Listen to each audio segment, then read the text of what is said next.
Hello and welcome to Projector, and on this episode, Tom Holland suits up as Spider-Man as he makes a dramatic homecoming to the Marvel Cinematic Universe. Set shortly after the events of Civil War, 15-year-old Peter Parker, played by Tom Holland, is eager to join the Avengers, but mentor Tony Stark, played by Robert Downey Jr., believes the kid needs more experience first. As Peter tries to juggle the pressures of high school and being Spider-Man, he stumbles upon a group of weapons traffickers, led by Adrian Toomes, aka Vulture, played by Michael Keaton, who have been engineering them from stolen alien technology left behind from Avengers battles. Now Peter must use all he has at his disposal, including his Stark-enhanced suit, to prove himself and mature into the kind of hero he aspires to be. It's ironic how long Spider-Man spent in development, how struggling to get to the silver screen, that we've now had in 15 years, not one, not two, but 3 different incarnations of the character. Of course, Sam Raimi first brought him to the screen all the way back in 2002 and followed up with 2 sequels of varying quality, and then Sony rebooted it when he didn't want to do a 4th film, hence we got The Amazing Spider-Man films by Mark Webb with Andrew Garfield in the role, and that was very much a response to the Marvel Cinematic Universe in that Sony had the rights to the Spider-Man characters and wanted to build their own universe out of them, and that was very much the objective of the second movie, which failed to really perform at the box office like they'd hoped. And because of that, they shut down that particular timeline, as it were, making the second film even more pointless than it already was, and they decided to make a deal with Marvel to include the character in the Marvel Cinematic Universe while still holding on to the rights, technically speaking. And this 3rd version of the character, played by Tom Holland, as you know, was previously introduced in Captain America Civil War, and he was a bit of a scene stealer. He wasn't in that movie for very long, but he certainly gave a very great impression, and I was looking forward at the time to seeing what they do with a solo movie. This is despite the fact that, I have to admit, I've grown up with all these different Spider-Men, and there was a certain part of me that wondered, okay, what exactly can this version do different that the other versions, which covered a lot of the same ground, didn't do before? I think Homecoming recognises the fact that we know this character very well by this point. We don't need to go through his origin story again because we've already seen it twice before. Nor should we, because he's part of the Marvel Cinematic Universe, which has already been well established, and so too should the character. And I think that really is a great gift to the film. It certainly sets it apart from previous Spider-Man movies in that it doesn't need to go through the origin story again. There are references to it through the film. When Ned discovers Peter's secret, he asks him a whole bunch of questions, and one of them is, what happened to the spider that bit you? It died. There's a very oblique reference to Uncle Ben. Aunt May's been through a lot lately, but otherwise it doesn't burn itself with it because it doesn't need to, because Spider-Man, not like characters such as Iron Man or Doctor Strange that audiences would have been unfamiliar with, and so there's actual merit to going through that source of material.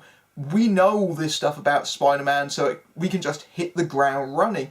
And that's a great boon to the film, because what it really allows it to do is explore this idea of teenage wish fulfillment that is a huge part of the character's appeal, certainly to younger audiences, because you grow up reading Spider-Man as a teen or as a kid. You love the idea of having superpowers and being able to swing across cities, but also that adolescent angst and this idea of maturing into the person that you want to be. That's why Spider-Man appeals to so many different people.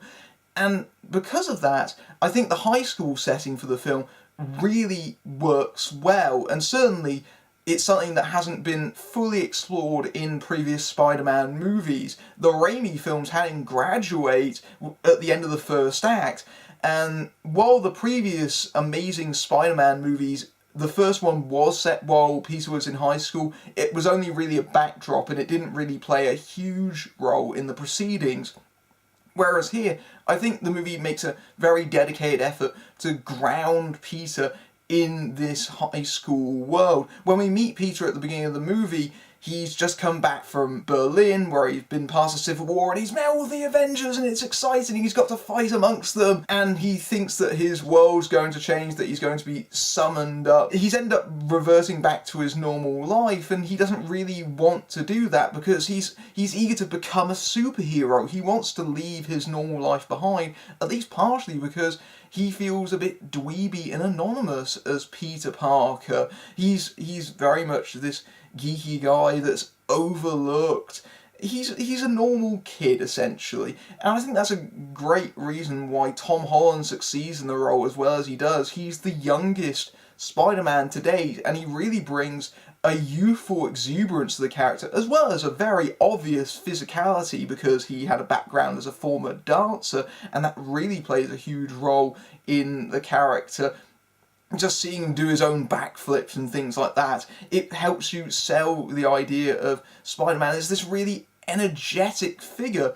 And because of that, there's a lot of fun to Holland's performance, not least because he's the Spider-Man that does by far the most wisecracking. I know a lot of fans had various complaints about the fact that Spider-Man in the Raimi films didn't do a lot of that, and there was a bit more of it in the Amazing films, but by far the most quipping goes to Holland, and that makes sense because, of course, this is the Spider-Man film that plays most towards comedy. It's very light-hearted in tone a lot of the time. I think Holland really gets Peter Parker and shows that on screen. He convinces almost the entire time. The only real problem I have with his performance was more on a scripting level, because the script asked Holland to have so many variations of wonder at what's going on around him. Whoa, that looks really cool! That got a little bit annoying after a while. Don't do a drinking game where you drink every time that happens. You will be hospitalised.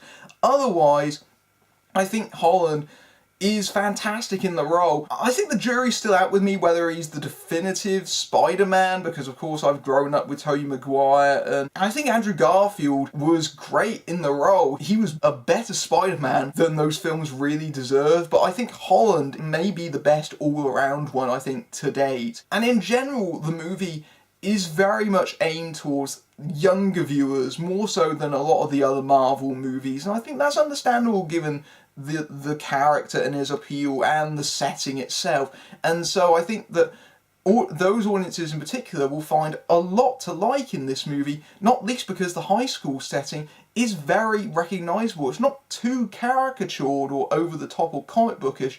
It feels like a very recognisable high school world that just happens to be set in the MCU. So it obviously has references to previous Marvel films and little Easter eggs. There's a bit where they're in class and the teacher's talking about the Sokovia Accords, which of course was introduced in Civil War.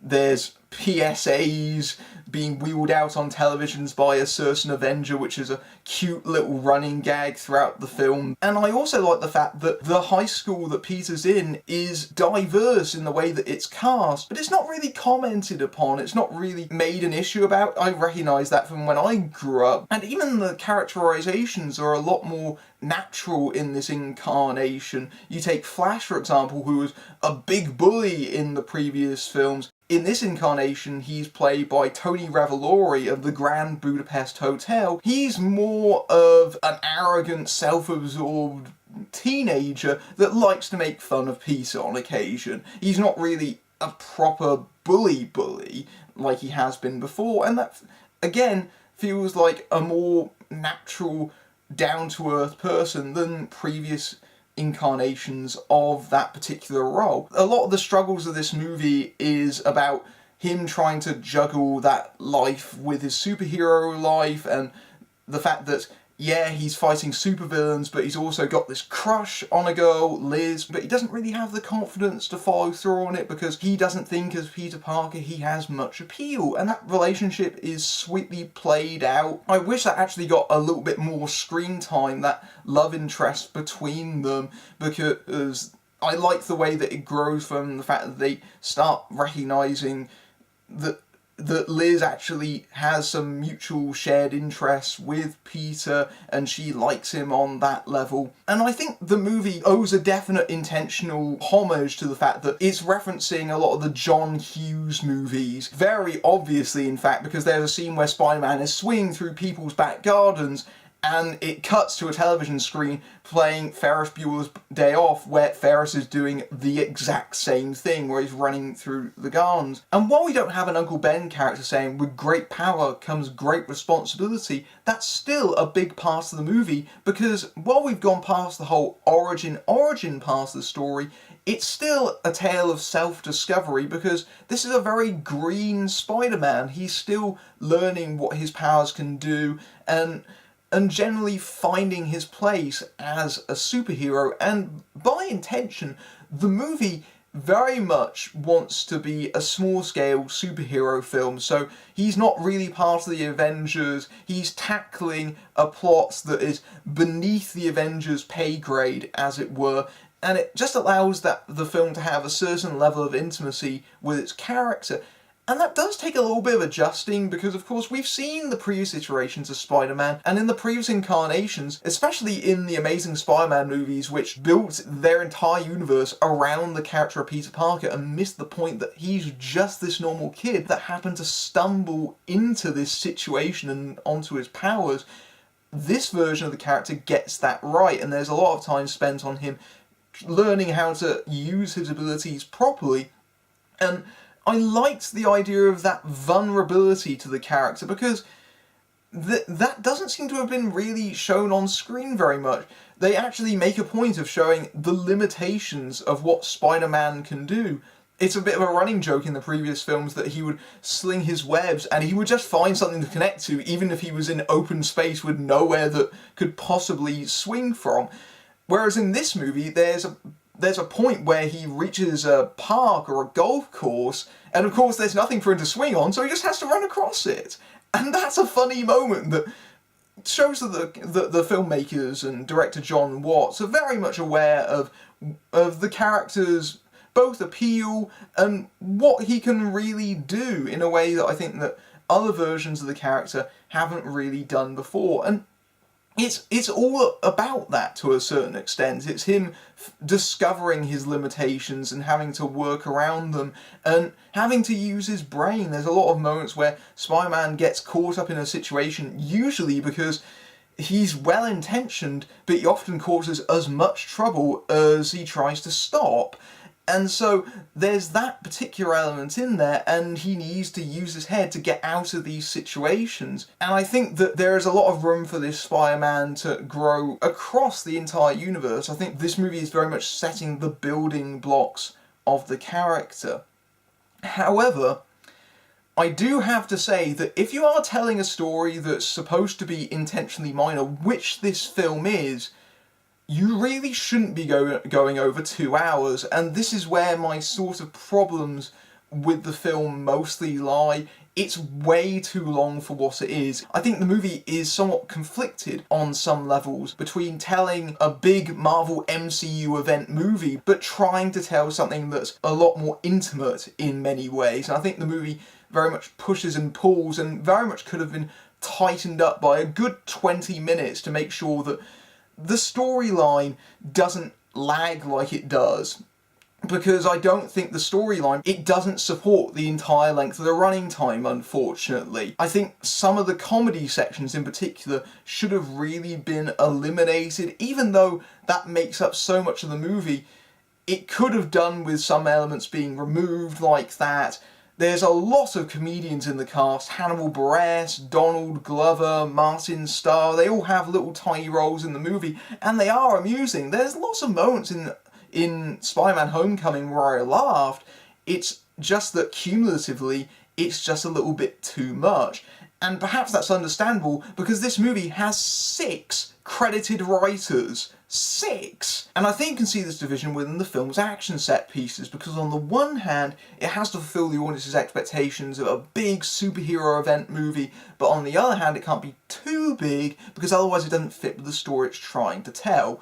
And to the film's credit, I think the film juggles that fairly well, and there are two major standout set pieces. The first is the Washington Monument rescue, and again uses the limitations of Spider-Man's power in that he has to try and find a way of climb up this building as quick as he can. He has to conquer his fear of heights, which is never really brought up before or since, and it really mines that for dramatic effect. The other standout is the ferry sequence, where again Spider-Man is pushed to his greatest limitations as he tries to solve the situation that he himself really caused, trying to hold together the ferry without killing everyone on board. And those two set pieces feel big enough to satisfy, but fit within the world of the movie. The climax of the movie, where he's going after Vulture on the plane, that is executed in a very low light night setting. You can't really tell what's going on. It does feel like a disappointment and doesn't really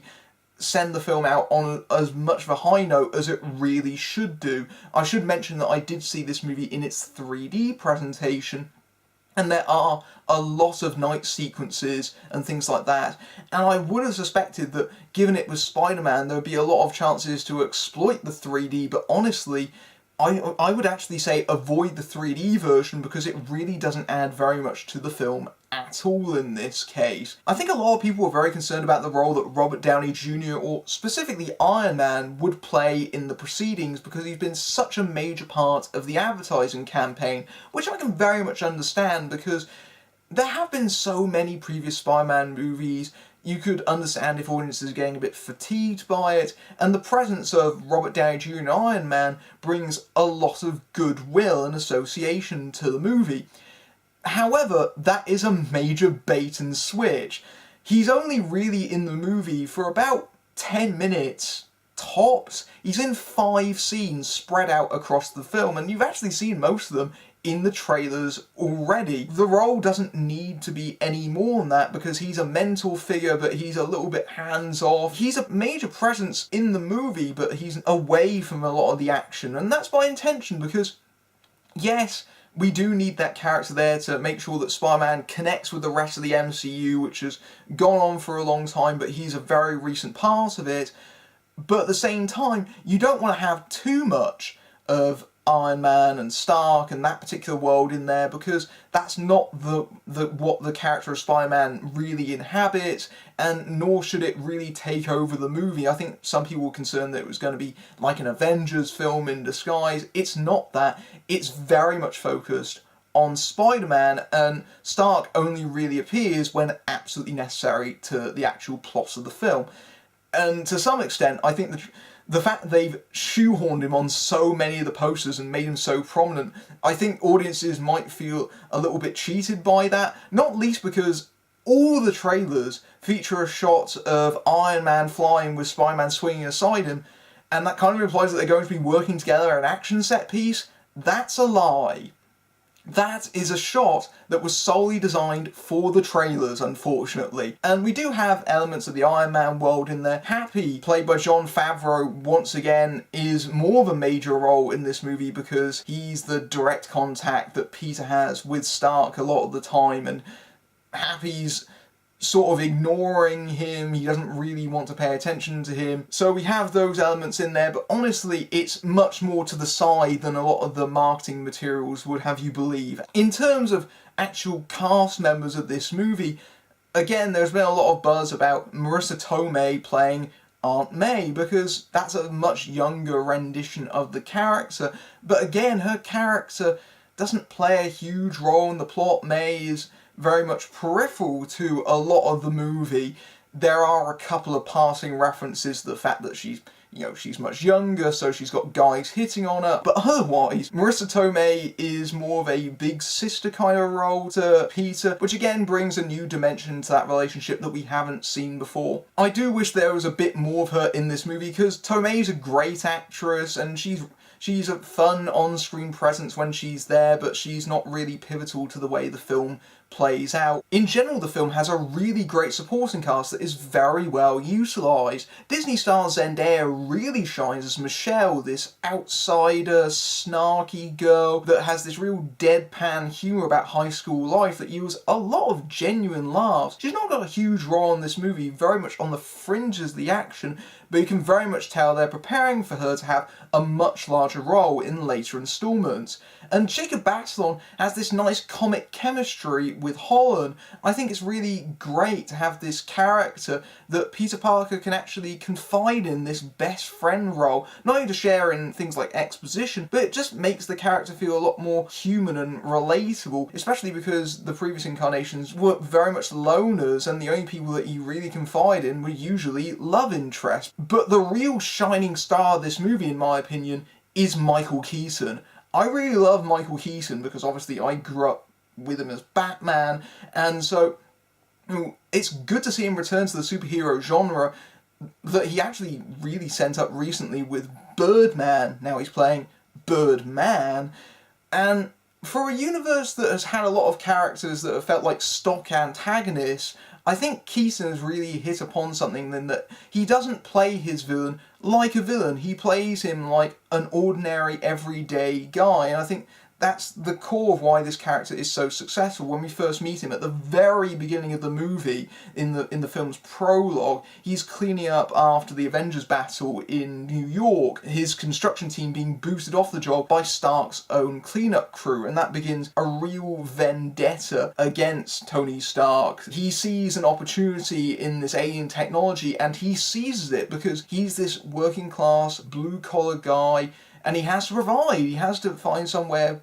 providing for himself, and that's the way that he sees to do it. It doesn't matter that it's highly illegal and immoral, it's just what he does. He needs to put food on the table.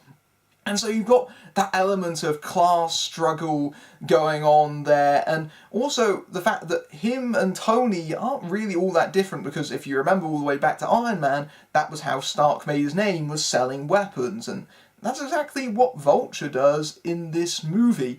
And so what Keaton brings to this film is a lot more dimension to his villain character that makes him a lot more memorable. But also, even though he's this regular everyday guy, he's also very intimidating. He is genuinely frightening, and I think Keaton does so well in these villain parts. He's played quite a few of them recently, but again, I think he's one of the real standout villains that Marvel has had so far, and really shows that the MCU is trying to address the problems it's had with having very weak villains aside from, say, Loki. I don't think Spider-Man Homecoming is the best superhero film we've had this year. I mean, it's been a very strong crop with the likes of Logan, Lego Batman, Wonder Woman and Guardians 2, and I wouldn't rank it as being my favourite Spider-Man movie. I think the first two Raimi films I would place ahead of this one, but I'm not being negative on this movie. I think it very much achieves what it sets out to do, which is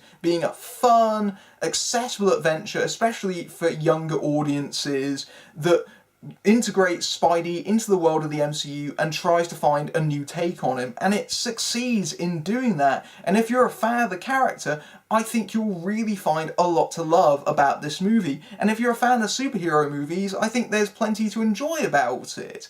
As far as ranking it within the MCU, I would call it one of the weaker entries, just simply because it feels more like a side story than anything really connected to the overarching universe. It feels like one of the more least essential outings that they've had so far.